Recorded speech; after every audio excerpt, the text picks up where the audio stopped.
Hey everybody, I'm Harris O'Malley, and this is Paging Dr. NerdLove. This is a series that focuses on specific dating and relationship issues. Be sure to check the show notes because I include links to related articles that help cover some of these topics in even greater depth. And by the way, if you've been enjoying the podcast or the blog or the new YouTube channel, please consider supporting it by becoming a patron at patreon.com/drnerdlove. Even $1 a month helps keep everything up and running and lets me keep this conversation going with you. This week, instead of talking directly about love and dating, I want to talk about some of the meta issues that surround it. More specifically, the lessons and the rules to relationships that we've learned over time, and quite frankly, why they end up biting us in the ass so often. One of the long and ongoing themes to the letters that I get from my readers is, I thought this is what relationships were supposed to be like. Or, why doesn't this situation play out like I expect? Other times it's, well, I already know that I can't do this thing because I just know it would never work despite having no relationship experience to draw from. Where does this all come from? From nice guys to white knights, toxic attitudes towards women, and even more toxic relationships, we end up with a lot of misinformation about how love, sex, and dating work. The rules that we're taught often conflict with best practices in general, or in some cases end up being downright dangerous. Now, some of it simply comes from our environment. We pull a lot of our expectations and our guidelines from our family and our peers. But quite frankly, a lot of the bullshit we learn about relationships comes from the pop culture we consume. These lessons are not just what relationships are supposed to be like, but how we're supposed to find them, what are we supposed to expect, and what are we entitled to. Before we get much further into this, let's address the obvious. This has echoes of the age-old argument that TV and video games make you more violent, like that episode of The Simpsons about Itchy and Scratchy. This makes it easy to dismiss out of hand. There's also an immediate impulse to say that this is ridiculous, movies and television don't have that much of an influence on us because, come on, we are too strong-willed and independently minded for media and pop culture to influence us like that. It's absurd, absolutely absurd to think that something as banal as the Big Bang Theory is going to affect how we see the world, the people we try to date, or the relationships we try to pursue. Well, first of all, a multi-billion-dollar advertising industry disagrees with you. There was a TV show on about how it can change and shape culture. You might have heard of it. But more to the point, the influence that pop culture has on us, both positively and negatively, is undeniable. On the one hand, you have shows like Ellen and Will and Grace that had monumental influence on the acceptance of LGBTQ people by showing them as people. By seeing gay men and women in everyday situations, we as a culture began to see them as individuals instead of collections of stereotypes. On the other hand, however, TV and pop culture reinforces negative tropes. During the height of the Iraq War, Jack Bauer was more influential on defining America's policy on interrogation than the Constitution. That's not hyperbole, by the way. Former Justice Department lawyer John Yoo and Supreme Court Justice Antonin Scalia both repeatedly cite 24 as reasons why extreme and enhanced interrogation was both good and legal. Studies have also found that disordered eating in foreign countries goes up sharply with the exposure to Western television. In Fiji, for example, eating disorders were practically unheard of until 1995, which coincided with the importation of shows like Beverly Hills 90210 and Melrose Place. Now, the reason why it's easy to dismiss pop culture's influence is because we assume that if we're not behaving exactly like the characters in it, then it's just not affecting us. But it's not just a case of monkey see, monkey do. It's about passive reinforcement of specific beliefs and norms. Part of what makes pop culture resonate with us is that we feel that it has a core of emotional truth, regardless of what's actually happening on the screen. For a show to actually connect with us, we have to believe and accept its portrayal of society, society's rules, and norms. We believe that even when we allow for exaggeration for the sake of drama or for its setting, that it accurately reflects the world that we see every day. And this is part of why we can relate and empathize with, say, the relationship between Frodo and Sam, even as they're fighting orcs and giant spiders. The action on the screen may be fantastic, but the emotional core of it is very real to us. So when we see specific tropes and character types over and over again, we are getting the message. This is how life is. This is inherently acceptable behavior and what we should expect. The problem, of course, is that just what these tropes and behaviors are explaining to us. One of my eternal complaints with romantic movies, or really any movie with a romantic relationship, is that they portray horrific ideas as romantic. We are told over and over again that these behaviors are okay because it's all in the name of love. The easiest ones to point to are 50 Shades of Grey and Twilight. In both cases, the main characters are stalkers who become obsessed with the heroine despite having just met.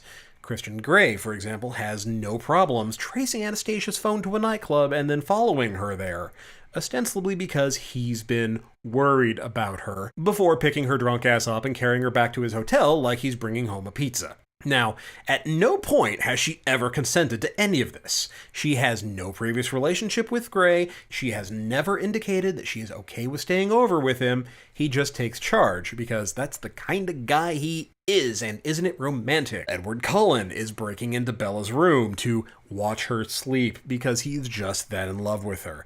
And the fact that he's in love with her is supposed to make up for the fact that he's breaking into her house. Meanwhile, he threatens her. He threatens to kill himself if he can't have her. He tries to isolate her from her friends, especially friends who may have feelings for her, and then gets so worked up that he breaks stuff in front of her. Now, these aren't the only examples of abusive behavior being excused because it's romantic.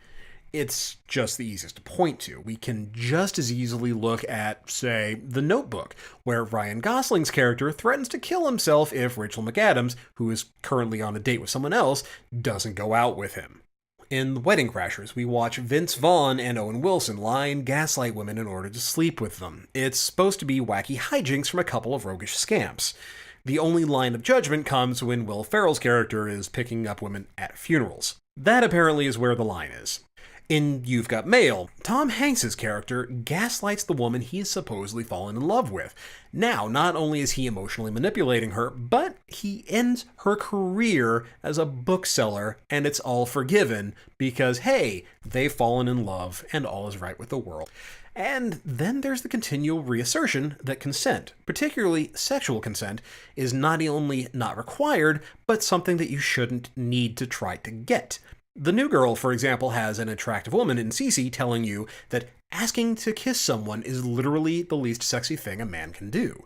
Meanwhile, other characters ignore consent regularly to the point of rape. Louis Skolnick tricks a woman into sleeping with him because she thought he was actually her boyfriend in Revenge of the Nerds. A drunk Rhett Butler forcibly kissing a struggling Scarlett O'Hara before grabbing her and sweeping her up the stairs is supposed to be the romantic climax of Gone with the Wind, not marital rape.